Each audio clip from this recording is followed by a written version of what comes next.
எல்லாருக்கும் sad news students. நம்ம கிளாஸ்ல படிக்கிற பிரியான்ற ஒரு பொண்ணுக்கு ஆக்சிடென்ட் ஆயிடுச்சு. அவளை GHல அட்மிட் பண்ணிருக்காங்க. அவளுக்கு பிளட் ரொம்ப லாஸ் ஆனனால அவளுக்கு பிளட் கிடைக்கணும். நம்ம ப்ரே பண்ணிக்குவோமா?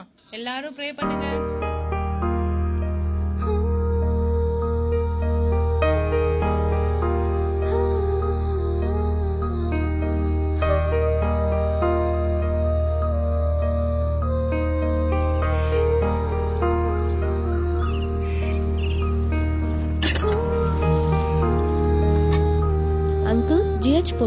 போமா, பைசா வச்சிருக்கியா?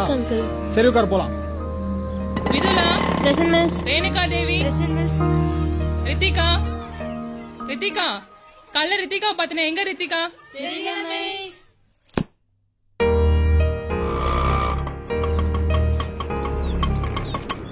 இந்தா பொண்ணு. பைசா கொடுமா. பாப்பா நில்லுமா.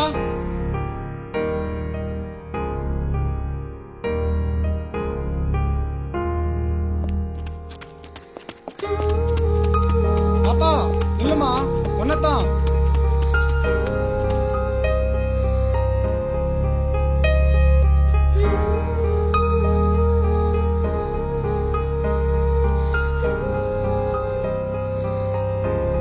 டாக்டர், என் ஃப்ரெண்டுக்கு பிளட் கொடுத்தா காப்பாத்திடலாம். கண்டிப்பா காப்பாத்தலாமா? அப்ப என் பிளட் எடுத்துக்கோங்க.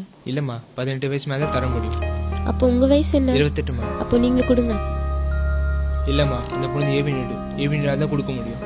இவரோட எடுத்துக்கோங்க. உங்களுக்கு ஏபி நெகட்டிவா? ஏபி நெகட்டிவா? எந்த பி நெகட்டிவ்? அது பி நெகட்டிவ் இல்ல, பி நெகட்டிவ். அங்கிள் வீட்டுக்கு போகணும். அப்பா. என்னம்மா சீக்கிரம் வந்துட்ட? ஸ்கூல் விட்டாங்களா? இல்லப்பா, உங்க பிளட் குரூப் என்ன? எதுக்குமா கேக்குற? AB negative. அப்போ வாங்க. எங்கம்மா கூட்டு போற? இங்க எதுக்குமா கூட்டு வந்த? யாருக்கு என்னமா ஆச்சு? என் ஃப்ரெண்டுக்கு தான் அடிபட்டிருக்கு. என்னம்மா பண்ணணும்? அவளுக்கு பிளட் தேவைப்படுது. அந்த பிளட் உங்ககிட்ட தான் இருக்கு, நீங்க தரீங்களா? ஏய் ரித்திகா, ஏன் ஸ்கூல் விட்டு வெளில வந்த? நீங்க பிரேயர் பண்ணிட்டு இருந்தப்போ நான் வந்தேன். ப்ரே பண்ணா ஸ்கூல் விட்டு வெளில வந்துருவியா? இல்ல, ஒருத்தங்க ஆபத்துல இருக்கும்போது நம்ம அவங்களுக்கு உதவி செய்யணும், நம்ம ப்ரே பண்ண கூடாது.